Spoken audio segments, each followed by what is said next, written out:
ദിവ്യാസ് വ്ലോഗിലേക്ക് എല്ലാവർക്കും സ്വാഗതം.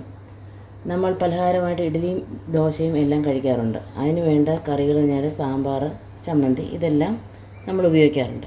ഇന്ന് നമ്മൾ അതിൽ നിന്ന് വ്യത്യസ്തമായിട്ടൊരു കറിയാണ് നമ്മൾ ചെയ്യാൻ പോകുന്നത്.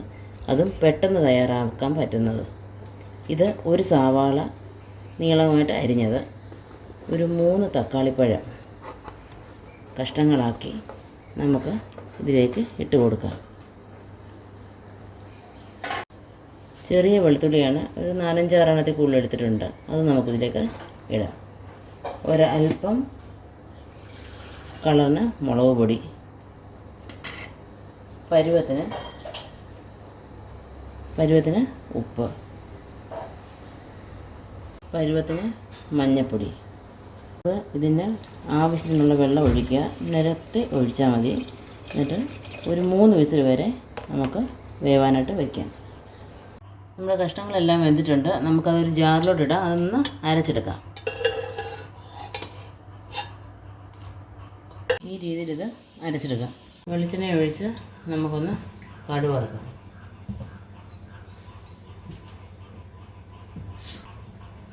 നമുക്കൊരൽപ്പം തുവരപ്പരിപ്പിടാം.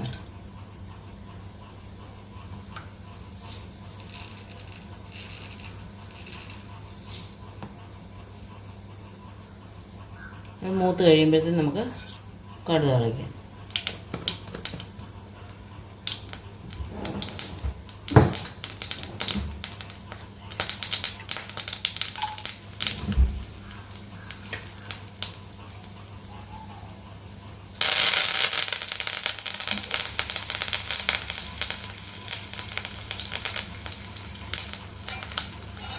നമുക്ക് നമ്മൾ വേവിച്ച് ചെയ്യുന്നതിൻ്റെ ആ വെള്ളം ഇതിലേക്ക്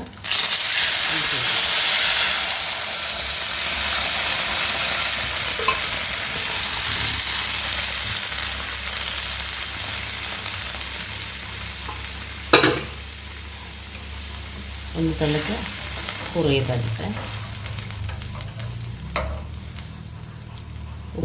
സ്വല്പം കൂടെ ഉപ്പ് നമുക്ക് ചേർത്ത് കൊടുക്കാം. നമുക്ക് ഒരല്പം കായപ്പൊടി കൂടി ഇതിനകത്ത് ചേർത്ത് കൊടുക്കാം.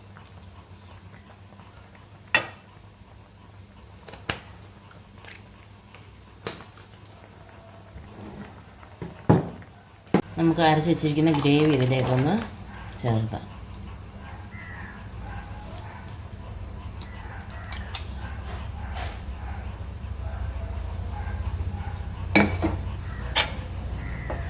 നല്ലവണ്ണം ഒന്ന് കൂട്ടി വയ്ക്കുക.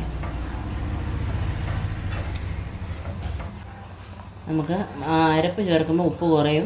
അപ്പോൾ അല്പം കൂടെ ഒന്ന് ചേർത്ത് കൊടുക്കാം.